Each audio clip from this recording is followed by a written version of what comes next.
الحمد لله نحمده ونستعينه ونستغفره ونؤمن به ونتوكل عليه ونعوذ بالله من شرور أنفسنا ومن سيئات أعمالنا من يهده الله فلا مضل له ومن يضلله فلا هادي له ونشهد أن لا إله إلا الله وحده لا شريك له ونشهد أن سيدنا وسندنا ونبينا مولانا محمدا عبده ورسوله أما بعد فأعوذ بالله من الشيطان الرجيم بسم الله الرحمن الرحيم وما أرسلناك إلا رحمة للعالمين آمنت بالله صدق الله العظيم اللهم صل على محمد وعلى آل محمد كما صليت على إبراهيم وعلى آل إبراهيم إنك حميد مجيد اللهم بارك على محمد وعلى آل محمد كما باركت على إبراهيم وعلى آل إبراهيم إنك حميد مجيد۔ اللہ تبارک و تعالیٰ نے حضور نبی اقدس صلی اللہ علیہ وسلم کی ذات اقدس کو ہمارے اندر بھیج کر ایک بہت بڑا احسان فرمایا ہے۔ آپ کا ہمارے پاس تشریف لانا اللہ تبارک و تعالیٰ کی نگاہ میں خالص رحمت ہے۔ اللہ تعالیٰ نے خود قرآن کریم میں ارشاد فرمایا ہے وَمَا أَرْسَلْنَاكَ إِلَّا رَحْمَةً لِلْعَالَمِينَ، بے شک ہم نے آپ کو سارے کے سارے جہانوں کے لیے رحمت للعالمین بنا کے بھیجا ہے۔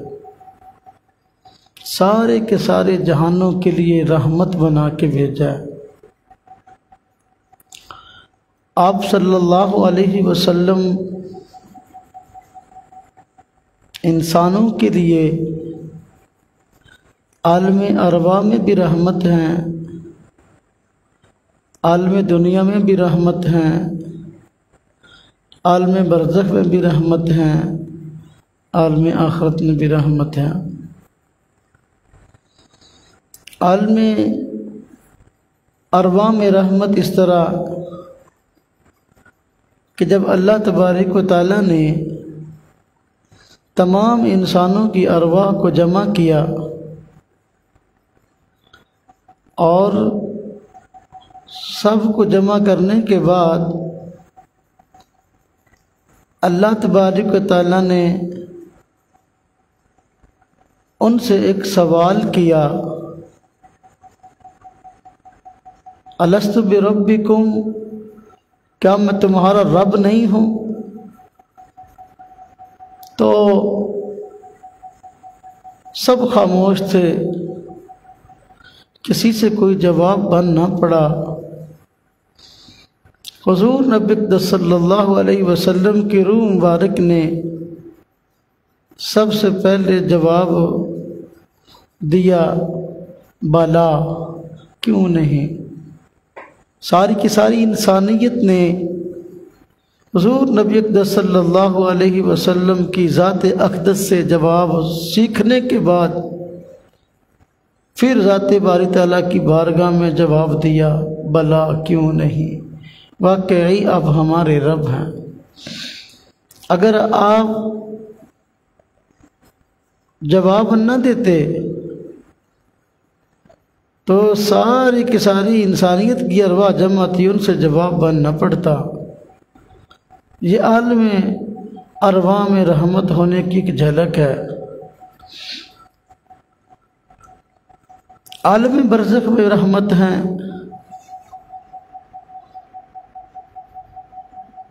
برزخ سے مراد وہ زندگی جو موت کے بعد سے لے کر قیامت تک کی زندگی ہے، جس کو قبر کی زندگی کہتے ہیں،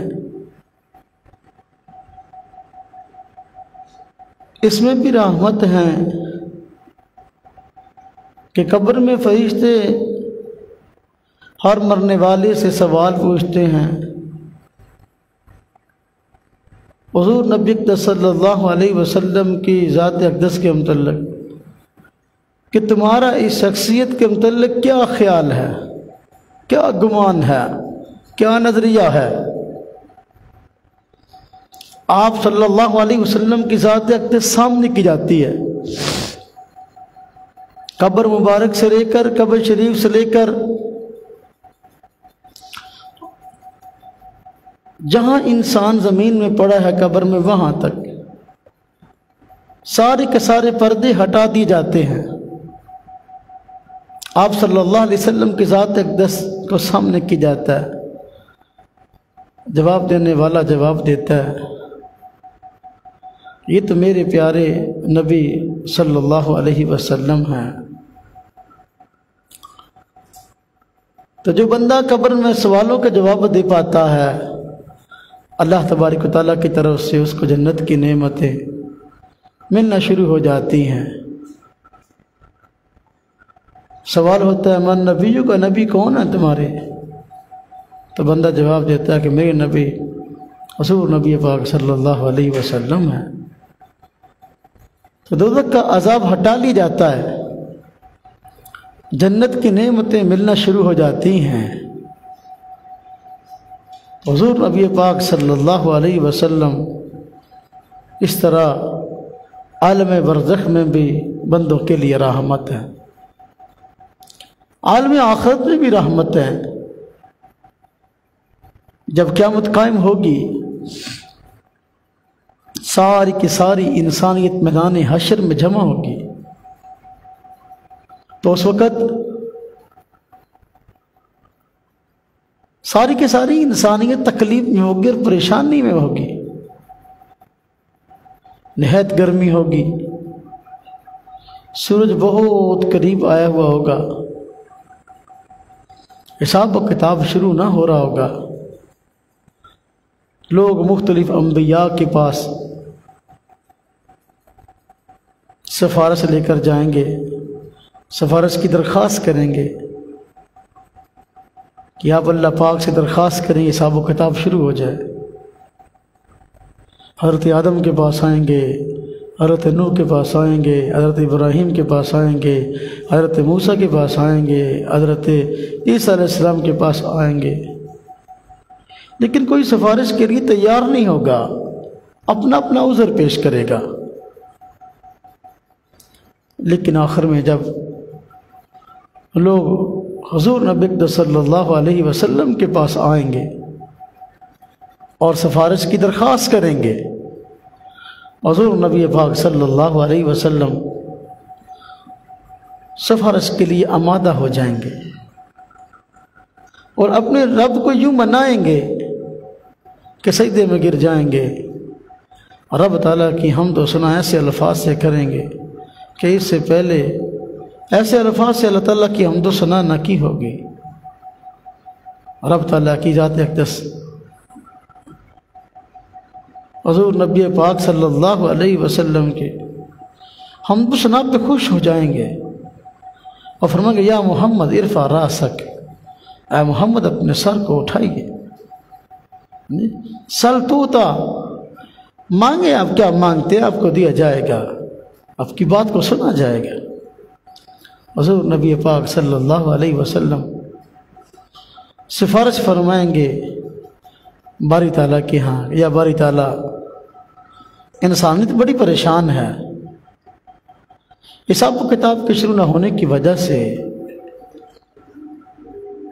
گرمی اور مشقت بہت زیادہ ہے، آپ حساب و کتاب شروع فرما لیں۔ اللہ تبارک و تعالیٰ حضور نبی صلی اللہ علیہ وسلم کی سفارش کو قبول فرمائیں گے اور حساب و کتاب شروع ہو جائے گا۔ تو یہ عالم آخرت میں رحمت ہے۔ پھر اس کے علاوہ آپ اپنی امت کے افراد کے لیے سفارش فرمائیں گے. دوسری لوگ جنت میں جائیں گے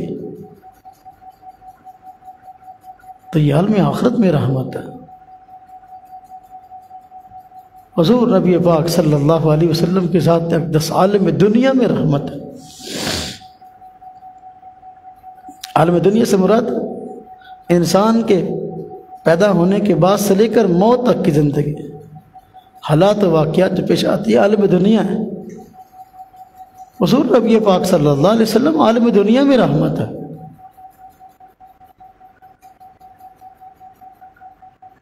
انسان اس دنیا کے اندر زندگی گزارتا ہے،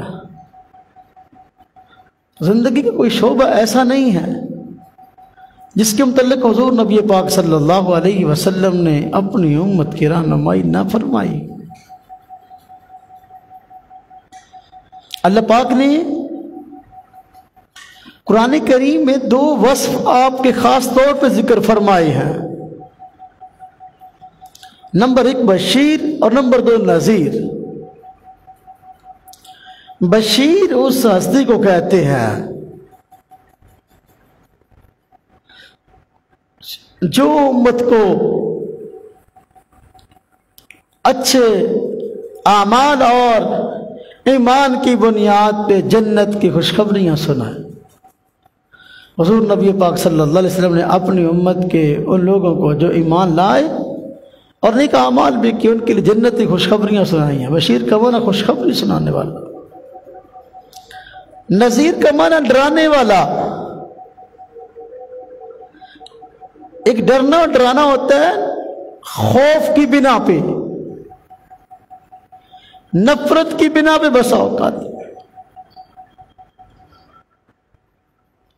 حضور نبی پاک صلی اللہ علیہ وسلم اس طرح ڈرانے کے لیے نہیں آئے تھے. لوگ شیر سے بھی ڈرتے ہیں، کتے سے بھی ڈرتے ہیں، ہاں جی، سانپ سے بھی ڈرتے ہیں. تو یہ اور وجہ ہے، یہ خوف و ہراس کی بنا پہ، نفرت کی بنا پہ ڈرنا ڈرانا ہے. حضور نبی صلی اللہ علیہ وسلم کا ڈرانا نہایت شفقت کی بنا پہ تھا. مثال سے عرض کرتا ہوں، ویسے تو مثال ہی بنتی نہیں. اس طرح ماں اپنے بچوں کو شفقت کی بنا پہ طرح طرح کے حادثات سے بچاتی ہے، نقصانات سے بچاتی ہے. حضور نبی پاک صلی اللہ علیہ وسلم اس سے کہیں بڑھ کر اپنی امت کو نقصان دہ اشیاء سے بچاتے ہیں.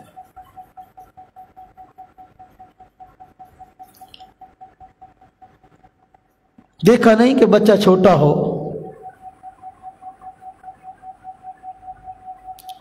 تو بس اوقات اس کو نفع نقصان کا پتہ نہیں ہوتا تو وہ نقصان والی چیزوں کی طرف بھاگتا ہے. ماں اس کو پکڑ پکڑ کے روکتی ہے.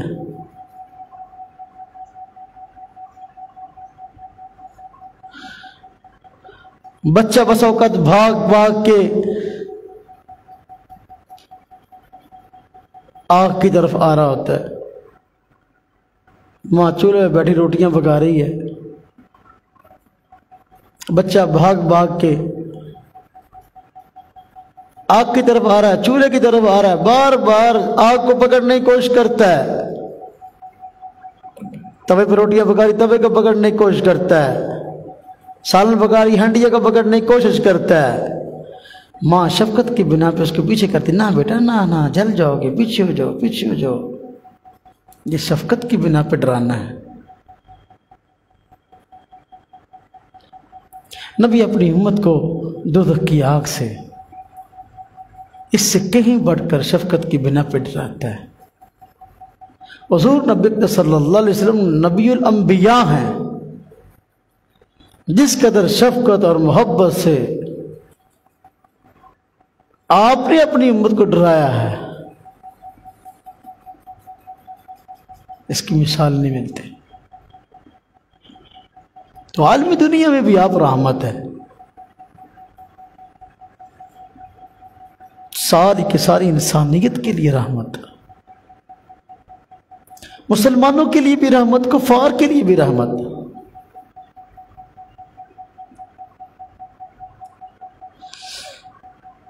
مسلمانوں کے لیے رحمت ہے کہ اللہ تبارک و تعالیٰ نے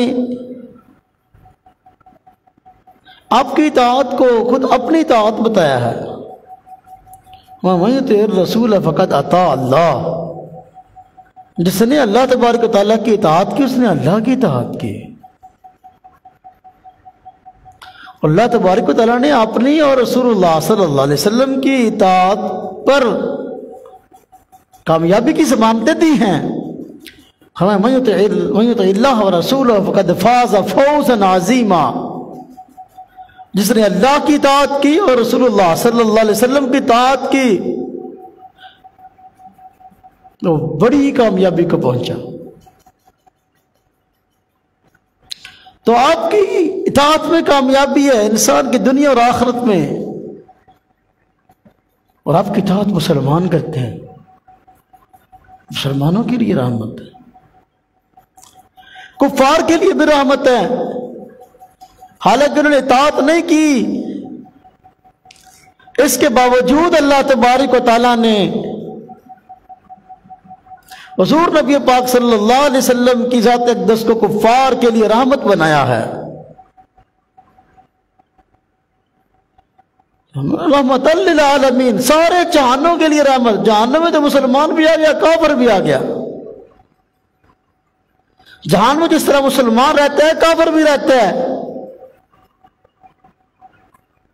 کافر کے لیے رحمت بن کے آنے کی بہترین صورت یہ ہے، اللہ تبارک و تعالیٰ نے حضور نبی پاک صلی اللہ علیہ وسلم کی وجہ سے کفار سے اجتماعی عذاب کو اٹھا لیا ہے۔ پہلے اس طرح ہوا کرتا تھا، قومیں اپنے نبی کی نافرمانی کرتی تھیں اور نافرمانی کی وجہ سے اللہ کے عذاب کا مستحق ہو جایا کرتی تھی۔ قوم عاد، قوم سمود، قوم لوط، یہ ساری مثالیں، قوم تبع، اصحاب ایکہ، یہ ساری مثالیں ہیں۔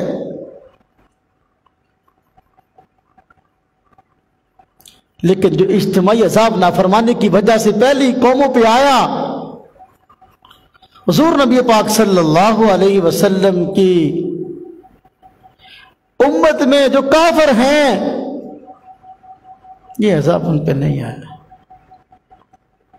اللہ پاک نے قرآن کریم فرمایا ما کان اللہ لیعذبہم وانت فیہم،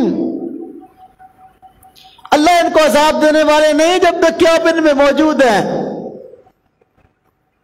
حضور کی ذات اقدس کی وجہ سے کفار اجتماعی عذاب سے بچ گئے، کفار کے لیے رحمت ہے۔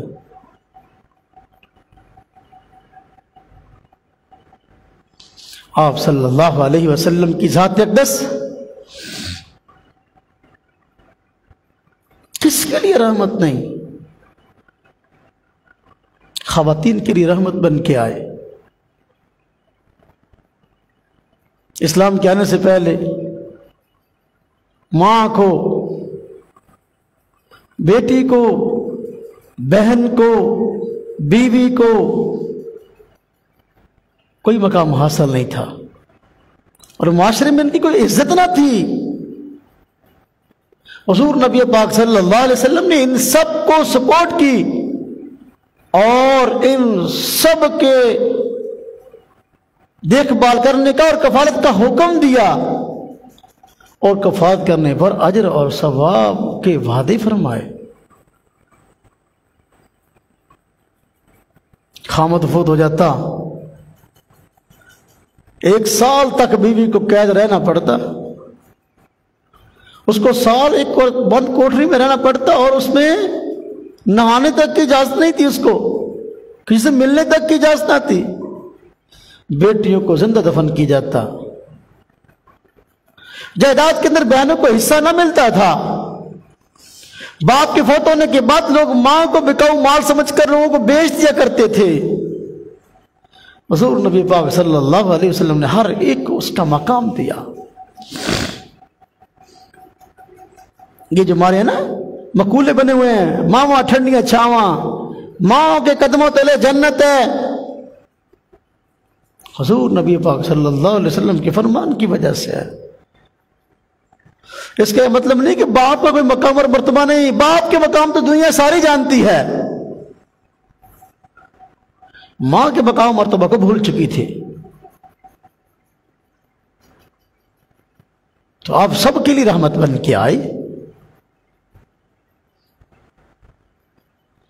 آپ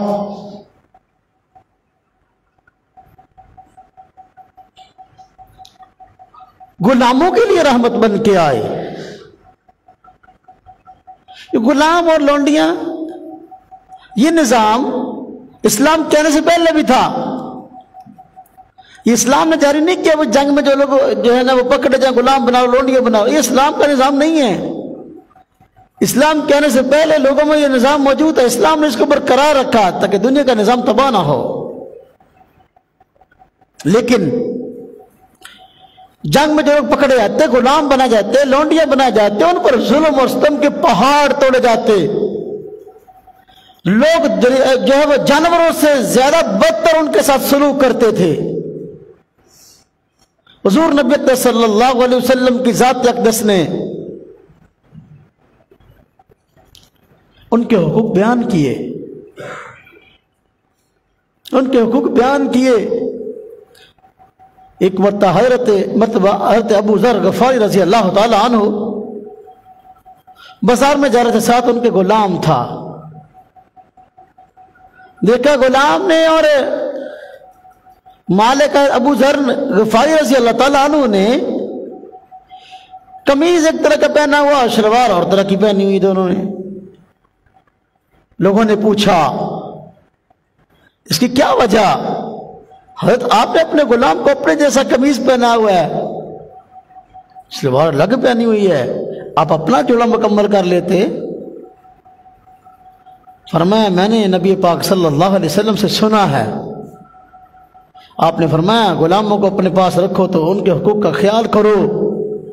جو خود کھاتے ہو وہ ان کو کھلاؤ، جو خود پہنتے ہو وہ ان کو پہناؤ. میرے پاس کپڑے اتنی مقدار میں ایسے نہ تھے کہ ہم دونوں ایک جیسے جوڑے بنا سکتے. کپڑا تھا اس کے دو قمیض تو بن سکتے تھے لیکن دو جوڑے نہیں بن سکتے تھے، اس لیے میں نے ایک قمیض اپنا سلوا لیا، ایک غلام کو سلوا لیا. شلوار کے لیے کپڑے الگ خرید لیے. یہ اسلام ہے. غلاموں کے ساتھ بہت ظلم اور ستم تھا. اسلام نے آ کر، حضور نبی پاک صلی اللہ علیہ وسلم نے آ کر اس ظلم کے دروازے کو بند کیا، غلاموں اور لونڈیوں کے حقوق کو بیان کیا،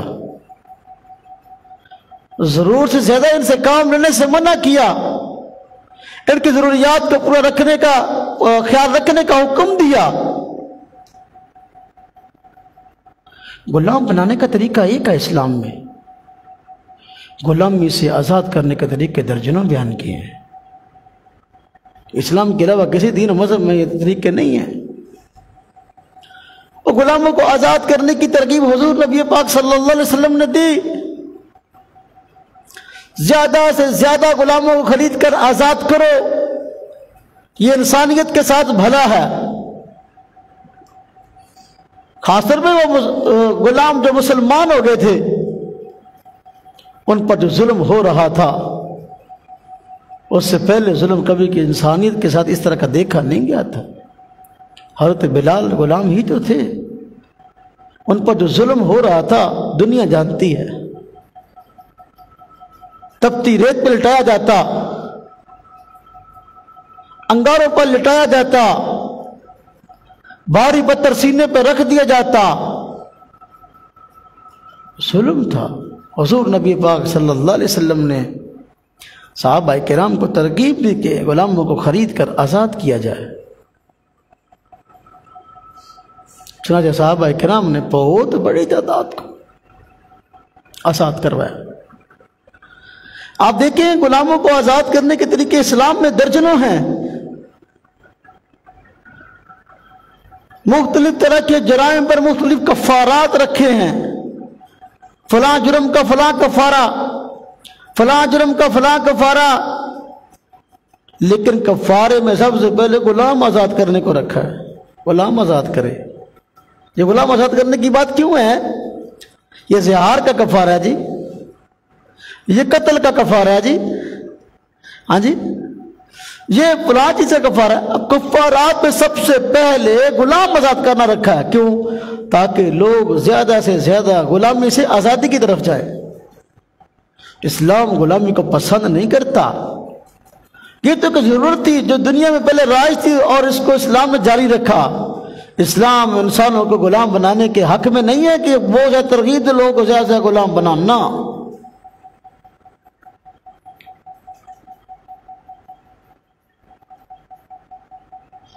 تو غلاموں پہ ظلم ہو رہا تھا، اسلام نے آ کر اس ظلم کا دروازہ بند کیا۔ حضور نبی پاک صلی اللہ علیہ وسلم رحمت بن کے آئے۔ جانوروں پہ ظلم ہوتا تھا، آپ صلی اللہ علیہ وسلم نے ظلم کے دروازے کو بند کیا۔ ایک مرتبہ اس بات میں آتا ہے کہ آپ ایک باغ میں تشریف لے گئے، وہاں ایک اونٹ بندھا ہوا تھا۔ اونٹ نے آپ صلی اللہ علیہ وسلم کو دیکھا تو آنکھوں سے آنسو بہنے لگے۔ آپ صلی اللہ علیہ وسلم نے دیکھا کہ رو رہا ہے، پوچھا اس کا مالک کون ہے؟ بتایا گیا فلاں ہے۔ اور فرمایا یہ اونٹ ہے، یہ تمہارے متعلق شکایت کر رہا ہے کہ میرا مالک مجھ سے کام زیادہ لیتا ہے اور میرے کھانے پینے کا خیال زیادہ نہیں رکھتا۔ اور ان کو تنبیہ کی بیان ایسا نہ کرنا، یہ جانوروں کے لیے رحمت ہے۔ ایک مرتبہ حضور نبی پاک صلی اللہ علیہ وسلم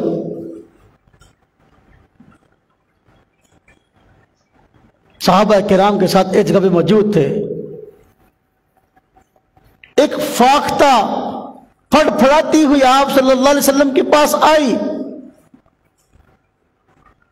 پھڑ پھڑا رہی تھی، جس طرح مطلب تکلیف میں پرندہ کوئی پھڑ پھڑاتا ہے، پر بر مارتا ہے تکلیف میں۔ آپ صلی اللہ علیہ وسلم سمجھ گئے کہ یہ شکایت کر دی کہ میرے بچوں کو کسی نے پکڑا ہے۔ اور فرمایا کس آدمی نے اس فاختہ کو اس کے بچوں کی وجہ سے تکلیف دی ہے؟ تو حاضرین میں سے ایک بولے کہ جی ہم نے بچے ان کے پکڑ لیے تھے۔ فرمایا چھوڑ دو، یہ ماں ہے تکلیف میں ہے۔ تو یہ حضور نبی پاک صلی اللہ علیہ وسلم پرندوں کے لیے بھی رحمت بن کے آئے، جانوروں کے لیے رحمت بن کے آئے، انسانوں کے لیے رحمت کیسے نہ ہوں گے؟ آپ صلی اللہ علیہ وسلم کی ذات اقدس یتیموں کے لیے رحمت بن کے آئے۔ آپ صلی اللہ علیہ وسلم نے یتیموں کے حقوق کی بات کی۔ اسلام آنے سے پہلے یتیموں پر بہت ظلم ہوتا تھا۔ کسی کا باپ فوت ہو جاتا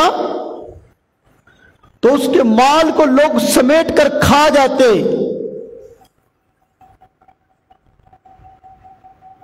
اور اس کا اپنا حصہ جو باپ کی جائیداد میں ہوتا وہ بھی نہ دیتے۔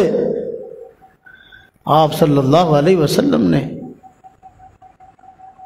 یتیموں کے حقوق کو بیان کیا، ان کے ساتھ حسن سلوک اختیار کرنے کا حکم دیا۔ بس اوقات اس طرح ہوتا ہے کہ یتیم کا کوئی بندہ وارث بن جاتا، سرپرست بن جاتا،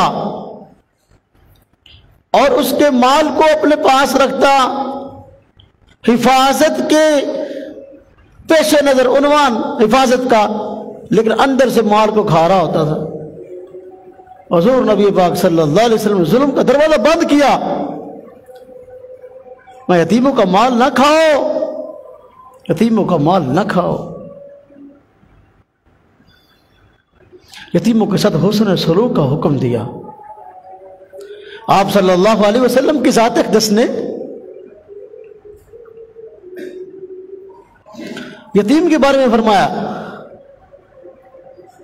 فرمایا جب تم کسی یتیم کو دیکھو، مفہوم یہ ہے یتیم کو دیکھو تو اس کے سر پہ ہاتھ پھیرا کرو۔ یتیم کے سر پہ ہاتھ پھیرنے کا حکم دیا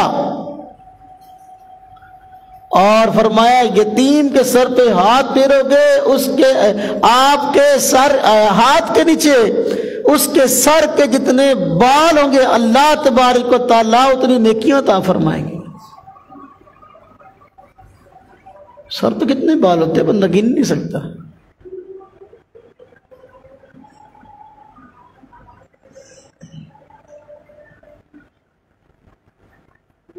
اور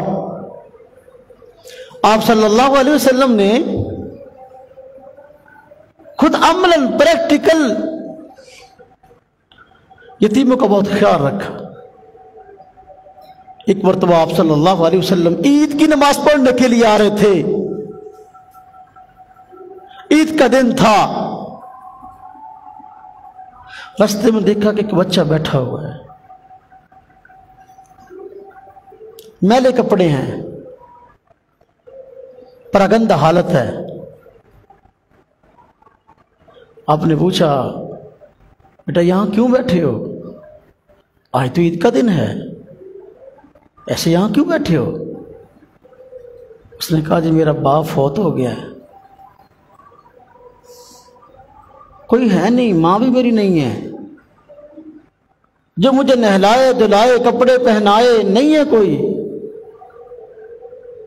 آپ صلی اللہ علیہ وسلم نے اس کو پیار کیا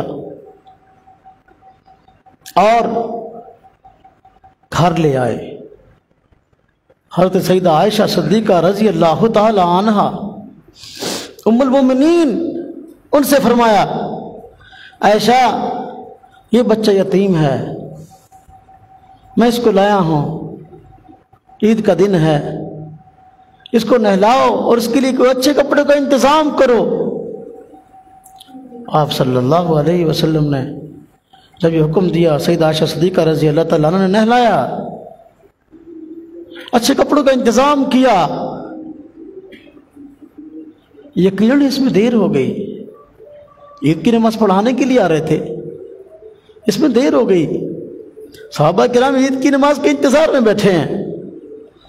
آپ صلی اللہ علیہ وسلم یتیم کو گھر لے گئے ہیں اور اس کے کفن کپڑوں کی اور صفائی ستھرائی کا خیال۔ جب حضرت سیدہ عائشہ صدیقہ رضی اللہ عنہ نے اس کو نہلایا اور کپڑے پہنا دیے، آپ نے اس سے پوچھا جب تمہارا باپ زندہ تھا تو تمہیں کس طرح عیدگاہ میں لے کے جاتا تھا؟ تو اس نے کہا کہ میرے والد صاحب جب زندہ تھے تو عید کی عیدگاہ میں مجھے کندھے پہ سوار کر کے لے کے جاتے تھے۔ حضور نبی پاک صلی اللہ علیہ وسلم نے اس یتیم کو اپنے کندھے پہ اٹھا لیا اور فرمایا آج سے میں تیرا باپ ہوں، عائشہ تیری ماں ہے۔ یہ یتیموں کو سہارا دینے والے، یہ ہے رحمت بن کے آنے والی ذات، یتیموں کے حقوق کے محافظ۔ غرباء کو سہارا دیا، غرباء کو سپورٹ کی، اس لیے سب سے پہلے جو آپ پر ایمان لائے وہ غریب لوگ ہی تھے۔ اور ہر نبی کی شان یہ ہے کہ اس پر ایمان لانے والے پہلے غریب لوگ ہوتے ہیں، مالدار غریبوں کو دیکھ کے پھر آگے ایمان لاتے ہیں۔ روم کے بادشاہ کے پاس بخاری شریف میں پہلی حدیثوں میں روایت موجود ہے، روم کے بادشاہ کے پاس حضور نبی پاک صلی اللہ علیہ وسلم کا خط پہنچا، آپ نے اس کو اسلام کی دعوت دی قبیلہ قریش سے کچھ افراد وہاں تجارت کے لیے گئے ہوئے تھے۔ تحقیق حال کے لیے روم کے بادشاہ نے قریش والوں کو وہاں بلا لیا تاکہ آپ کے متعلق کچھ معلومات حاصل کریں۔ چنانچہ مختلف سوالات جناب ابو سفیان سے کیے رضی اللہ عنہ، اس مسلمان نہیں ہوئے تھے۔ ایک سوال یہ کیا اس نے، کیا ایک شخصیت پر جو نبوت کا اعلان کرتے ہیں ایمان لانے والے غریب لوگ ہیں یا مالدار لوگ ہیں؟ فرمایا ان پر ایمان لانے والے غریب لوگ ہیں۔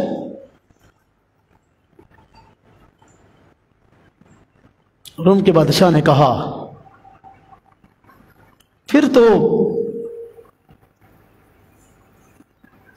بات سچی ہے، جتنے نبی بھی دنیا میں آئے ہیں ان سب سے پہلے ایمان لانے والے غریب لوگ ہی تھے۔ تو غرباء کو سپورٹ کیا اپنے، مالداروں کی جوتیاں نہیں چاٹی جا کے۔ اللہ تبارک و تعالیٰ نے حضور نبی پاک صلی اللہ علیہ وسلم کی ذات اقدس کو بھیجا، ہر طبقے کے لیے رحمت بن کیا ہے، ہر طبقے کے لیے۔ میں نے عرض کیا کہ کوئی کائنات کا سفر نہیں جس کے لیے رحمت بن کے نہیں آئے، بچوں کے لیے رحمت بن کے آئے۔ ایک مرتبہ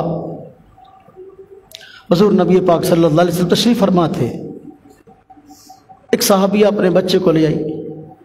جس طرح کے بسا اوقات ہمارے یہاں بھی ایسا ہے کہ لوگ اپنے بچوں کو ساتھ دے آتے ہیں اور بزرگوں سے دعا کروانے کے لیے کہتے ہیں کہ بھی شفقت سے ان کے سر پہ ہاتھ پھیر دیں۔ تو حضور نبی پاک صلی اللہ علیہ وسلم تشریف فرما تھے، تو بچہ لایا گیا، آپ اس کو پیار کیا، گود میں بٹھا لیا۔ جب گود میں بٹھایا بچے نے پیشاب کر دیا، بچے نے پیشاب کر دیا تو حضور نبی پاک صلی اللہ علیہ وسلم پریشان نہیں ہوئے، میں نے تو نماز پڑھنی تھی، نماز تو پڑھنی ہے، وہ میرے کپڑے خراب ہو گئے۔ ناراضی کا اظہار نہیں فرمایا، بلکہ بات پانی منگوا کر دھو دیا۔ نہ بچے کو ڈانٹا نہ بچے کی ماں کو ڈانٹا کہ بھئی اس کو میرے پاس لے کے آئے، پہلے پیشاب کروا کے لاتی، ایسے ہی لے آئی، آج کے دن پیمپر لگوا کے لاتی، ایسی کوئی بات نہیں ہے۔ حضور نبی پاک صلی اللہ علیہ وسلم رحمت بن کے آئے۔ بچہ کیا، حضور نبی صلی اللہ علیہ وسلم نے بڑوں کے ساتھ بھی ایسا معاملہ کیا۔ بس اوقات ایسا ہوا کہ بعض دیہات کے رہنے والے لوگ آداب سے واقف نہیں ہوتے تھے، تو آپ صلی اللہ علیہ وسلم کے ساتھ جب گفتگو کرتے تو بڑے بس اوقات عجیب انداز سے گفتگو کرتے۔ جس طرح میں نے پچھلے جمعے میں ایک واقعہ سنایا تھا کہ ایک دیہاتی حضور نبی صلی اللہ علیہ وسلم کے پاس آیا، آپ صحابہ کے ساتھ بیٹھے ہوئے تھے، آ کر آپ کے گریبان میں آپ کے چادر مبارک تھی، تو چادر مبارک کو یوں کھینچا زور سے اس طرح، حتیٰ کہ یہ گردن پہ نشان پڑ گیا، اور کہا ہے محمد آپ کے پاس جو مال ہے یہ اپنے ساتھیوں کو کہو کہ مجھے بھی دے اس میں سے۔ آپ صلی اللہ علیہ وسلم ناراض نہیں ہوئے، غصے نہیں ہوئے، ہم مسکرا دیے، اب ہنس دیے۔ بعض دیہاتیوں کا رویہ ایسا ہی ہوتا ہے کہ بیچارے سیدھے سادے ہوتے ہیں، آداب سے واقف نہیں ہوتے، دل کے ماڑے نہیں ہوتے وہ، لیکن آداب سے واقف نہیں ہوتے۔ تو حضور رحمت بن کیا ہے، غصے نہیں ہوئے، بلکہ فرمایا بھائی اس کو دو، بھائی جو مانگتا ہے اس کو دو، بھائی دیا۔ یہ سب میں نے پچھلے میں سنایا تھا نا، حضرت مولانا اشرف علی تھانوی صاحب رحمۃ اللہ علیہ ایک مرتبہ بیٹھے تھے تو ایک دیہاتی مرید آیا، دیہاتی آداب سے واقف نہیں ہوتے، بڑا سارا تربوز اس کے پاس تھا۔ آج کل تربوز بہت چھوٹے چھوٹے ہوتے ہیں، پہلے تربوز بہت بڑے بڑے ہوتے تھے۔ بڑا سارا تربوز کے پاس تھا، کہتا حضرت جی تربوز آپ کے لیے لایا ہوں۔ حضرت وضو خانے بیٹھے وضو کر رہے تھے، حضرت نے کہا میرے سر پہ رکھ دو، اسے سر پہ رکھ دیا۔ یعنی وضو کر رہا ہوں، اب لائے ہو تو ٹھیک ہے، رکھ دو جگہ پر. حضرت کا مقصد تو یہ تھا، لیکن اس نے سچ سمجھا کہ حضرت نے کہا میرے سر پہ رکھ دو. اس نے فوراً تربوز آپ کے وضو کر دے سر پہ رکھ دیا. تو دیہاتی لوگ ایسے ہوتے ہیں. ایک مرتبہ کہ دیہاتی بندہ اسی طرح آیا، مسجد میں آیا. وہ تو بچے نے پیشاب کیا نا، میں بڑے کی بات کرتا ہوں. دیہاتی آداب سے تو واقف نہیں ہوتے، بلکہ ایک وقت کے بعد ان کو آداب آتے ہیں. حضور نے ان کو بھی آداب سکھائے. وہ مسجد میں آئے، دیہاتی بندہ باہر کا تھا، تو مسجد میں آئے اور آ کر شلوار اتار کے پیشاب کرنے لگا مسجد کے اندر. اب صحابہ کرام دیکھو مسجد میں پیشاب، ساری اس کو یوں اس طرح آوازیں کستے ہیں یا دیتے ہیں، جب بھاگتے ہیں اس کو ہٹائی، اوئی اوئی اوئی اوئی اوئی نا مسجد. اور فرمایا بیٹھ جاؤ. اب اس نے پیشاب شروع کر دیا کرنا، اب اس بیچارے کو کر لینے دو، کہیں بیچارہ بیمار نہ ہو جائے. پیشاب پتہ نہیں کتنا اس بیچارے کو تیزی سے آیا ہوا تھا، اس کو کیا اس کو پتہ نہیں مسئلے کب کہ مسجد میں پیشاب نہیں کرتے. فرمایا اس کو رہنے دو رہنے دو رہنے دو، کرنے دو پیشاب اس کو. جب وہ اچھی طریقے سے فارغ ہو گیا نا پیشاب کر کے، اب آپ صلی اللہ علیہ وسلم شاہ فرمایا صحابی کو، بھئی پانی لاؤ، یہاں پانی بہا دو. جہاں اس نے پیشاب کیا تھا وہاں پر آپ نے پانی بہا دیا. تو دیہاتی لوگ بیچارے آداب سے واقف نہیں ہوتے. حضور نبی پاک صلی اللہ علیہ وسلم ایسے لوگوں کے لیے برحمت بن کے آئے. اب اس کے ساتھ سلوک کیا کیا آپ نے؟ حسن سلوک کی عجیب مثال ہے. آپ نے اپنا بہترین جوڑا اس دیہاتی کو عطا کیا، اس کو پہنایا، اور بھی ہدیے تحفے دیے، باہر کے تھے نا، اور گھوڑا بھی دیا سواری کے لیے بہترین. آپ کو دیہاتی بندہ گھوڑا اس وقت کی بہترین سواری تھی. عام سواری اونٹ تھی، اور جو بندہ بہت صاحب حیثیت ہوتا اس کے پاس عمدہ گھوڑا ہوتا. آپ نے عمدہ گھوڑا دیا اس کو. جب اس کو ہدیے بھی ملے، جوڑا بھی آپ نے اپنا عطا کیا، گھوڑا بھی ملا، اب اس کی تو خوشی کی انتہا نہ رہی. اب وہ بھی آ رہا تھا اپنے گاؤں میں باہر ہی، جس طرح کہ ہماری کوئی پکڈنڈی ہو، ہمارا کوئی روڈ ہو، بھی آبادی سے باہر شور کرتا ہوا آ رہا تھا، اور اپنے رشتے داروں کے نام لے رہا تھا. اوے چاچا، اوے ماما، اوے تایا، او فلانے، یہی لوگ اکٹھے کر رہا تھا. لوگوں نے کہا پتہ نہیں کیا آفت آئی، کیوں سب کو بلا رہا ہے، کیوں جمع کر رہا ہے یہ. تو لوگ جلدی جلدی جمع ہو گئے، کوئی پریشانی لگتی ہے، پتہ نہیں کہاں سے آیا. لوگ جمع ہو گئے اور کہا کہ میں تو ایک ایسی شخصیت کے پاس سے ہو کے آیا ہوں، ہاں جی، اخلاق میں اپنی مثال آپ ہے، اور میں نے ان کے عبادت خانے میں جا کے پیشاب کر دیا. انہوں نے مجھے ڈانٹا نہیں، الٹا جو ہے مجھے کپڑے، اپنا جوڑا مجھے عنایت فرمایا، یہ ہدیے تحفے دیے اور گھوڑا مجھے دیا. لوگ بڑے حیران ہوئے، اچھا آج کے دور میں کوئی ایسا بندہ بھی ہے جو اس طرح کی حرکت کا اس طرح کا بدلہ دے؟ ایسا بندہ بھی ہے. لوگ تعجب سے دیکھنے کے لیے آئے، دیہات سارے کا سارا ہی دیکھنے کے لیے آئے. ابھی دکھاؤ کس علاقے میں ہے وہ شخصیت. حضور نبی پاک صلی اللہ علیہ وسلم خدمت میں حاضر ہوئے، آپ نے ان کو واضح نصیحت کیا، سارے کے سارے لوگ مسلمان ہو گئے. تو میرے بھائیوں، یہ حضور نبی پاک صلی اللہ علیہ وسلم کی زندگی ہے، اور ہمیں آپ صلی اللہ علیہ وسلم کی زندگی سے سبق سیکھنا ہوگا. کائنات کے ہر شعبے کے لیے رحمت. اللہ تبارک و تعالی ہم سب کو آپ صلی اللہ علیہ وسلم کی اسوہ حسنہ پر عمل کرنے کی توفیق عطا فرمائے. وآخر دعوانا الحمد